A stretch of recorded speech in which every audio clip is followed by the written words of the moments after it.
I don't believe that the magic of multiple entities making a network stronger and stronger and seeing order of magnitude more value for their efforts by virtue of their connection to others kicking in yet. Okay. It's all kind of a top-down, sort of waterfall type approach to management and care delivery.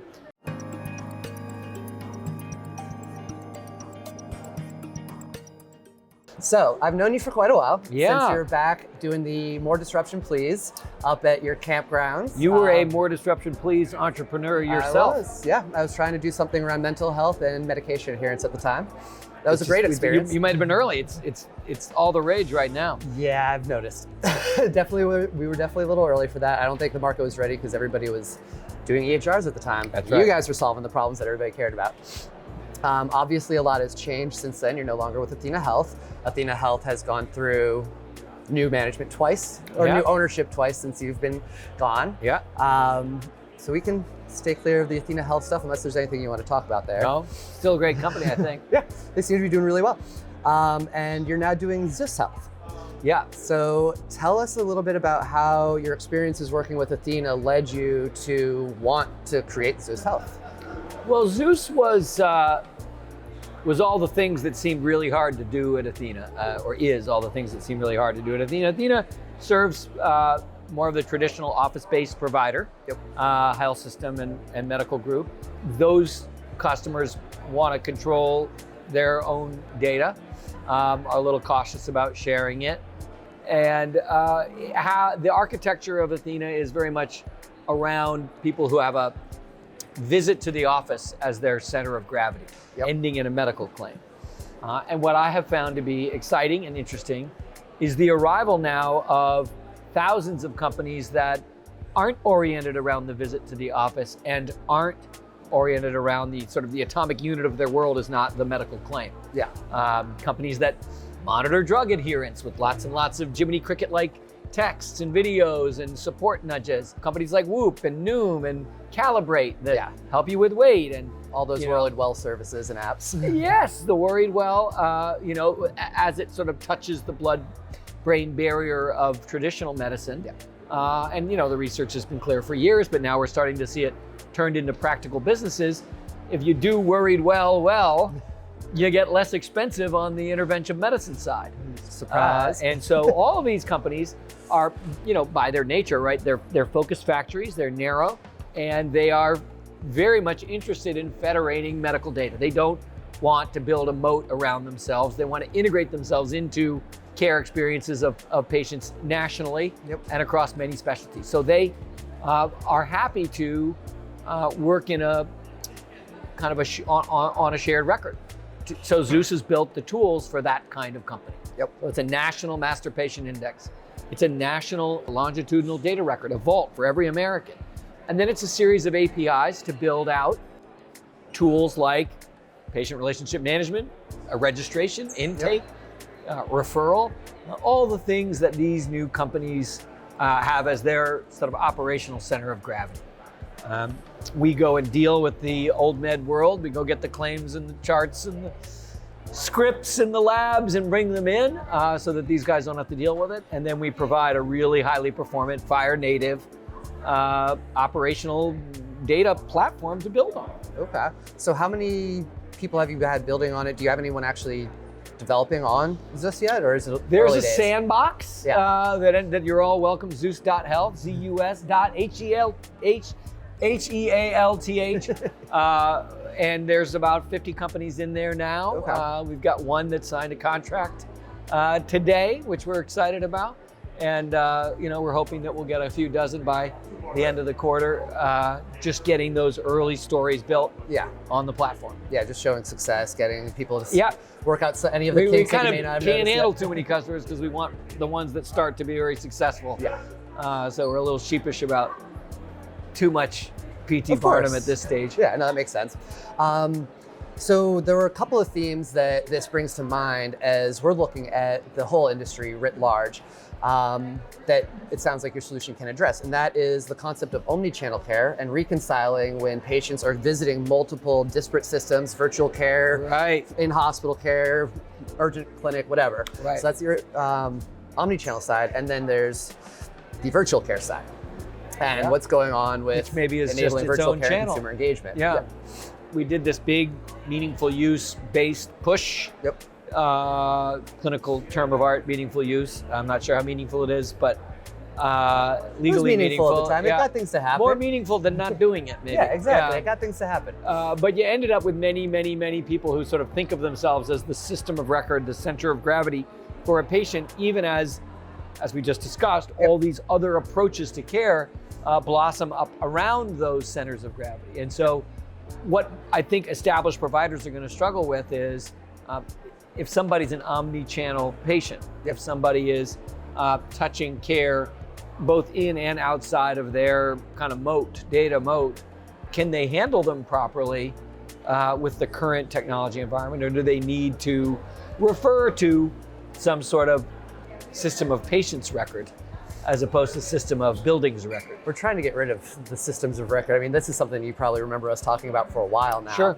Ever since we started I talking think about that everybody PHM, needs really. their records. I Oh, just yeah, don't for think sure. that that's It's necessarily not the be-all, end-all. be-all end-all for clinical truth for No. a patient. And that's shouldn't what be. we'd like to see, at least in this kooky band of venture-backed digital providers come into being. So getting back, okay, so jumping off of the venture back, I'm going to jump off on a tangent here.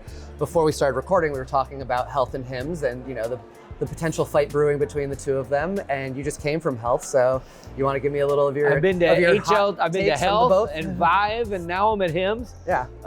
And I think, as I said in my opening remarks, I recommend them for those who haven't seen them here at the HIMSS. I don't know if there's a website or whatever, but the idea at HIMSS that the people who make software are the vendors and they stay in the basement in a pit, and then you go in occasionally for free cocktails and get preyed upon.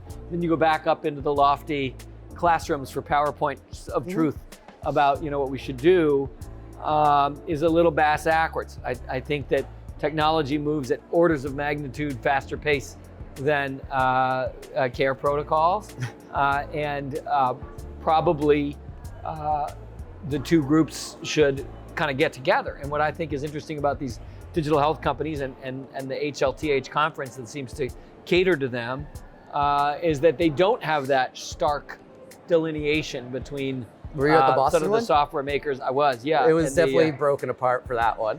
I don't know. I saw. I don't know. I don't end up with not a lot of time to sort of wander, but the vibe I got at those conferences was not. There was a the software people were up in the classrooms, and the provider people were hucking their wares on the floor. Yeah. There wasn't this delineation of the two. Okay. And I think that's real. I think that that's the way care will evolve best. Yep. And I think if you're here to work on your career, I think that's the vein, the swim lane you want to get in. You don't want to be in a provider organization that can't code, and I don't think you want to be in a coding organization that can't provide necessarily. So I hope that HIMSS, cottons onto this and tries to move these two tribes together. Yeah, that'd be great. Okay, so jumping back into what you're doing with Zus, Yeah. tell me a little bit more about what you see as being kind of the big goal. Like, how do you know that you'll succeed with this? What's going to feel like a Well, true I mean, success? come on,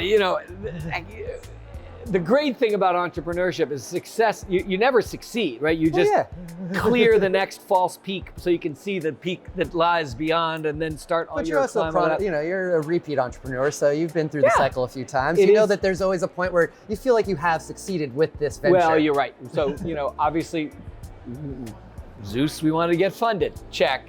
No longer considered success. We wanted to recruit a stellar team. Check. No longer considered success. We want to have customers. Okay, how about the Check. impact? How will you gauge whether or not you have been Well, I was gonna successful with say, Zus as like, far as the impact it's had?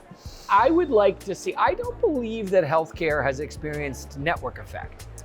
I don't believe that the magic of multiple entities making a network stronger and stronger and seeing order of magnitude more value for their efforts by virtue of their connection to others kicking in yet. Okay. It's all kind of a top-down, sort of waterfall type approach to management and care delivery. I think Zus is the right architecture for people to kind of check into a channel on a patient and check out, to take full advantage in an instant of all the work that's gone on before by others on a patient without getting slowed down, and thereby sort of just create some network effect. I think it's a platform that can be used to provide a basis for a new kind of provider network. You know, instead of like, okay, we do dermatology because we paid a dermatologist $1 million to move here to Cleveland, and we got him an apartment, and we, you know, now we got to got get him a coat. Yeah, you know, now it's like, hey, I found this brilliant dermatologist. His wife is in a fellowship in Paris, and he is so good with this kind of lesion. So we've added him to all of the lesions that look like that. You know, we pay him $100 and he spends 9 minutes and he's happier than a pig in shit over in Paris, you know, and we've got this unbelievably precise set of diagnoses and prescriptions that we would never get sending to the one guy who tries to do all derm for everyone. Okay, so you're pretty well known for being a bit of a firebrand in the industry and having some good hot takes. So I want your hot take on the platformification that's been happening in the space and just everybody trying to be a platform. Obviously, what you're doing makes sense, but you know, a lot of these other companies, it's kind of a questionable avenue for them to pursue. I respect and support and encourage people trying to platformize. My take on it is that if your fondest wish when you go to bed at night, you know, you're one more thing, baby Jesus, before I close my eyes, you know, please make it really hard to never refer away from me. You're doing a good job at sort of preserving a health system that's been there for a long time and provides a valuable community resource, but you aren't really creating the liquidity that a good platform would create. So my perspective is to come and find this sort of band of outcasts, this new kind of more disruption, please type crew that actually selfishly, you know, wants in their selfish evil Bill and evil Ted's excellent adventure, data is all shared. Like that's the greedy thing for them, is that it works seamlessly. You can see everybody else's homework before you try to take the test. If I'm right, most of the people who talk about platformizing themselves will struggle. But you know, there's so many ways of going on. There's so much improvement to go on in so many levels.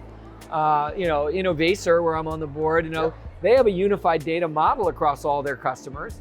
And they're just amazing at integration and ingestion across all kinds of systems. Their customers don't really want to share the data, but they could, you know, so that's pretty close. And certainly ideal for those who, you know, who are where they are on sharing. No one knows, right? You know, the Disney guy talked about asynchronous war is the way to go. Like, nobody knows the kook that's gonna make this shit work.